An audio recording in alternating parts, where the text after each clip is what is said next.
வணக்கம் நண்பர்களே! இன்னைக்கு நம்ம பார்க்க போறது ரொம்ப விசேஷமான ஒரு நாளு. நீங்க வெறும் கௌரி இல்ல, நீங்க பௌத்தீஸ்வரி கௌரி. உங்க வாழ்க்கையில வறுமைங்கிற இருள் நீங்கி, மகா செல்வம், செல்வாக்கு பெருகப் போற அந்த நாள் வந்தாச்சு.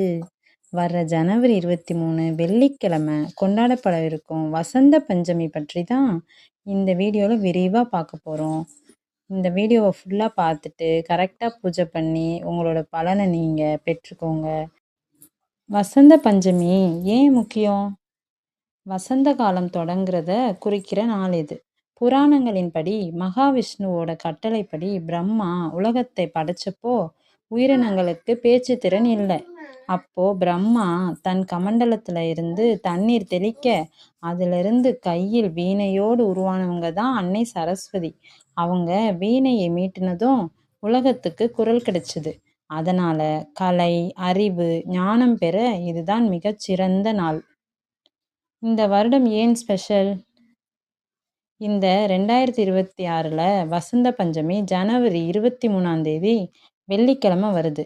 வெள்ளிக்கிழமைங்கிறது மகாலட்சுமிக்கு உகந்த நாள். கலைமகளும் அலைமகளும் ஒன்னா இணைகிற இந்த நாள்ல பூஜை செஞ்சா படிப்பு மட்டும் இல்லை, பணவரவும் அபரிமிதமா இருக்கும். அதனால தான் நான் சொன்னேன், நீங்க அலங்காரியா மகா செல்வமா மாற போறீங்கன்னு.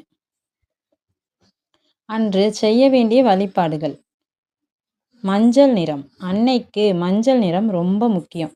முடிஞ்சா மஞ்சள் நிற ஆடை அணியுங்க. சரஸ்வதி தேவிக்கு மஞ்சள் நிற பூக்களால் அர்ச்சனை செய்யுங்க. வித்யாரம்பம். உங்க வீட்டில் சின்ன குழந்தைகள் இருந்தா அவங்களுக்கு அன்னைக்கு எழுத கற்றுக் கொடுங்க. இது அவங்க அறிவுத்திறனை அதிகரிக்கும்.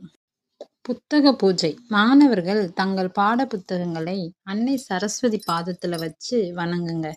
நெய்வேத்தியம் என்ன செய்யலாம்? மஞ்சள் நிற இனிப்பு, கேசரி அல்லது சர்க்கரை பொங்கல் படைப்பது கூடுதல் சிறப்பு. குடும்பத்தோடு நம்ம இந்த வர வெள்ளிக்கிழமை எளிய வழிபாடுகளை செஞ்சு நம்மளுக்கு சகல சௌபாக்கியங்களும் கிடைக்கிறதுக்கு நம்ம லக்ஷ்மி தேவியையும் சரஸ்வதி தேவியையும் பூஜை செஞ்சு வழிபட்டு நல்லதையே அடைவோம், நல்லதையே பிறருக்கும் சொல்லுவோம். இந்த வீடியோவை ஷேர் பண்ணிவிட்டு நம்ம நண்பர்களுக்கும் சொன்னோன்னா அவங்களுக்கும் நல்லது நடக்கும். அந்த நல்லது நம்ம எப்போயுமே நல்லது செய்யும்போது நமக்கும் நல்லது கிடைக்கும். இதை தான் நான் எல்லா வீடியோலையும் சொல்கிறேன். நம்ம நல்லது நினச்சா நல்லது கண்டிப்பாக கிடைக்கும். நம்ம தனியாக போய் சாமியை கும்பிட்டு வேண்ட போகிறதில்ல. நம்ம அடுத்தவங்களுக்கு நீங்கள் நல்லா இருங்கன்னு சொன்னாலே அந்த வாழ்த்து நமக்கும் சேர்ந்து தான் வரும். அதுக்காக தான் வாழ்க வளமுடன் சொல்லுங்க அப்படின்னு சொல்கிறாங்க. வாழ்க வளமுடன் சொல்ல சொல்ல அந்த வேர்டு நம்மளை சுற்றி அந்த ஒரு பாசிட்டிவ் வைப்பு கொடுத்துட்டே இருக்கும். அதே மாதிரி ஒரு நல்ல விஷயம் இருக்கா, அதை நிறைய பேருக்கு சொல்லுங்கள். நிறைய பேருக்கு ஷேர் பண்ணிங்கன்னா அவங்களும் அந்த நாள் தெரியாமல் இருந்திருக்கும். அவங்களும் அந்த பூஜை செய்யும்போது அவங்களுக்கும் சில அந்த வழிபாட்டு பலன்கள்லாம் கிடைக்கும். ஓகே, நன்றி.